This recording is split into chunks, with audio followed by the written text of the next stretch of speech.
Monggo lanjut. Silakan Sampang. Pamekasan. Pamekasan, maaf, Pamekasan. Nama saya Rusdi. MWCNU Palengahan. Kemarin MWCNU Palengahan. Apa namanya? Palengahan, Pamekasan. Oh, Palengahan ya. Saya pernah ke sana dulu. Polemik Habib ini sungguh sangat membawa ekses yang sangat luar biasa di warga Nahdien. Kami di MWCNU Palengahan berencana mau menghadirkan yang mulia Kiai Haji Imaduddin, sungguh sangat luar biasa. Sampai hari ini masih belum ya mohon maaf Pamekasan kita maklumi, cuman karena keinginan teman-teman untuk menghadirkan beliau terasa ada hambatan Kiai.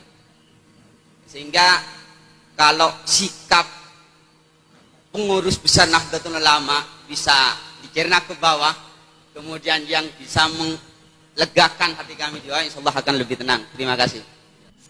Soal nasabah alwi, saya kira saya sudah sampaikan dengan tandas. Saya jujuk lagi. Maksud saya itu saya jujuk sampai ke poknya, saya jujuk ke ujungnya. Sebetulnya itu supaya ini enggak dikembang-kembangkan terus. Ya itu kan udah banyak lah di YouTube itu. Saya bilang ini soalnya pokoknya nanti ujungnya sudah lihat. Ujungnya itu soal husnudzon. Itu satu.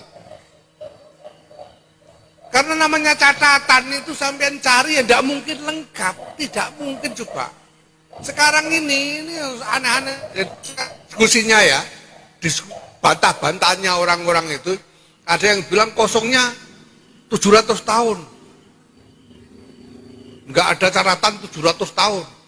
Terus enggak, ternyata setelah diteliti enggak ada catatan itu cuma 100 tahun.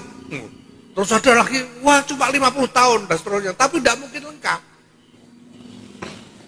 Tidak mungkin bisa lengkap betul-betul urut itu tidak mungkin. Pencatatan itu membutuhkan tradisi tersendiri. Dan tradisi mencatat di lingkungan Islam itu tradisi baru, apalagi di lingkungan orang Arab itu tidak bisa nyatat, makanya disebut bangsa ummi itu karena tidak punya kebiasaan mencatat. Nah tapi kan ada riwayat oral dari mulut ke mulut itu ada. Nah sampean kalau mau ngurus itu sekalian nanti sampean ngurus nasabnya Kanjeng Nabi sampai ke Nabi Ibrahim, catatannya sumbernya dari mana kan repot juga. Apalagi sampai Nabi Adam. Nah, sudah repot semua. Jadi saya langsung jujuk ke ujungnya itu, satu ujungnya itu husnudzon. Semua ini husnudzon. Kita berhusnudzon saja. Sudah. Itu yang pertama. Yang kedua saya sampaikan yang kedua bahwa asar nubuwah itu bukan cuma silsilah nasab melalui jalur laki-laki itu. Dan sebetulnya silsilah nasab jalur laki-laki itu juga tidak harus jadi pegangan. Wong mansus di Quran wa ma Muhammadun aba ahadin min rijalikum itu sudah jelas. Jadi tidak harus pegangan nasab laki-laki itu tidak harus. Maka saya lebih milih ikut Syekhina Kiai Maimun Zubair yang pegangannya pokoknya nutfah nubuwah. Dari laki-laki, dari perempuan sama saja, begitu saja. Sehingga keyakinannya sebagian besar orang-orang pesantren itu ada nutfah nubuwah itu ada. Karena Kiai Maimun mengatakan orang bisa jadi kiai itu, apalagi kiai besar, itu ya kemungkinan besar dia membawa nutfah nubuwah. Karena dia bawa imamah diniyah. Nah kalau nutfah nubuwah dari laki-laki maupun perempuan, martabatnya sama saja. Kalau yang pegang nasab laki-laki harus dimuliakan, yang turun dari perempuan juga harus dimuliakan. Gitu. Ya. Jadi tidak bisa, ada pihak yang mengklaim, mengaku saya lebih mulia, saya paling mulia. Ini sama mulianya. Saya hakul yakin Kiai Syafi'i ini juga lahu nutfah, nubuwah. Sama mulianya, walaupun nggak pakai nama fam. Ini semuanya, dan ini biasa di dalam agama. Kita tahu Lailatul Qadar dirahasiakan, walinya Allah dirahasiakan. Ya, waktu mustajab di hari Jumat dirahasiakan supaya apa? Supaya kita memuliakan semuanya tanpa kecuali. Gitu loh. Tidak perlu merasa paling, tapi saling memuliakan. Itu yang paling penting. Itu soal nasab tadi ya. Jadi menurut saya sih ya yang ribut-ribut kurang kerjaan. Biarin. Assalamualaikum warahmatullahi wabarakatuh. Pemirsa yang dirahmati Allah Subhanahu wa Ta'ala, mudah-mudahan Anda semuanya selalu dalam lindungan Allah dimanapun Anda berada. Mudah-mudahan segala aktivitas kita diberikan kelancaran oleh Allah Subhanahu wa Ta'ala. Tadi telah kita saksikan, kita simak pemaparan dari Ketua PBNU, yaitu Gus Yahya Khalil Saquf, mengenai nasab Ba'alawi. Jelas dengan jawaban yang gamblang, jawaban yang lugas dari beliau bahwasanya kita selaku warga Nahdlatul Ulama, warga kaum Ahlus Sunnah wal Jamaah, tentu percaya bahwasanya nasab habaib atau Ba'alawi ini sampai kepada Rasulullah Sallallahu Alaihi Wasallam. Tugas kita selaku umat Islam adalah berhusnuzon atau berbaik sangka. Maka berbaik sangka ini tidak ada ruginya kita terapkan dalam keadaan apapun. Jadi kita selaku warga Nahdlatul Ulama jangan sampai kita berpecah belah, jangan sampai kita bertengkar, jangan sampai kita bermusuhan terus-menerus hanya karena membahas tentang nasab Ba'alawi. Jadi kembali kepada diri kita masing-masing untuk tidak saling memaksakan.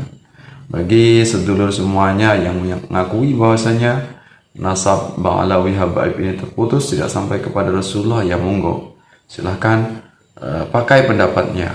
Ya, namun jangan kemudian memaksakan pendapatnya itu kepada seluruh warga Nahdlatul Ulama. Ya, sebaliknya juga seperti itu. Bagi kaum Nahdlatul Ulama yang mempercayai bahwasanya nasab habaib Ba'alawi tetap tersambung kepada Rasulullah SAW, sebagaimana pemaparan dari Gus Yahya Khalil Saquf, termasuk dari pengurus PBNU yang lain seperti Rais Am dari Kiai Haji Miftahul Akhyar, kemudian Gus Fakhrul Razi, kemudian Kiai Haji Zulfa Mustafa. Maka kita sami'na wa ata'na, sam'an wa ta'atan, mengakui mengikuti dawuh-dawuh beliau. Maka tidak ada alasan kita untuk menentang, apalagi sampai kemudian kita menuduh, menghina, mencaci maki petinggi kita PBNU. Tentu mereka semuanya, beliau-beliau ini memiliki keilmuan yang jelas, sangat mumpuni. Wajar jika kemudian diamanahi, dipercaya untuk menjadi pengurus di PBNU. Kemudian bagi saudara-saudara, sedulur-sedulur kami, terutama para YouTuber yang memang baru semangat-semangatnya membangun channel, semangat-semangatnya mencari subscriber atau viewer, maka hendaknya untuk tetap mengedepankan akhlak, mengutamakan etika, akhlak sebagaimana kita selaku warga Nahdlatul Ulama. Jangan sampai kita dalam rangka untuk membela tesis Imaduddin kemudian kita kehilangan akhlak, kehilangan moral, ya, sehingga kita fanatisme yang berlebihan sehingga kehilangan akhlak kepada ulama-ulama kita. Ya. Nah, itu. Jadi tugas kita bersama adalah untuk saling memuliakan sesama manusia. Dan kita juga sepakat, kita meyakini bahwasanya ada oknum habaib yang perlu kita tertibkan, perlu kita beri nasihat, perlu kita tegur kalau mereka bersalah. Nah, itu jalan terbaik bagaimana kita menyikapi habaib dengan akhlak yang buruk. Ya, kita laporkan kepada pihak yang berwajib, kita berikan sanksi atau hukuman. Ya, kita berikan nasihat kalau seandainya ada beberapa habaib yang melanggar atau habaib yang akhlaknya buruk. Bukan lantas kemudian ketika kita melihat ada habaib yang akhlaknya buruk kemudian kita memukul rata seolah-olah semua habaib itu memiliki akhlak yang buruk. Maka ini tidak bijak, tidak tepat. Maka kita harus bisa objektif bahwasanya ada habaib yang akhlaknya baik, ada habaib yang akhlaknya buruk. Yang akhlaknya baik tetap kita muliakan. Jangan sampai kemudian kita benci hanya karena ada oknum habaib yang moralnya rusak. Nah, itu. Apalagi kita tahu, walaupun misalnya kelompok-kelompok yang anti dengan habaib menganggap bahwasanya habaib ini memiliki DNA Yahudi, silahkan monggo saja.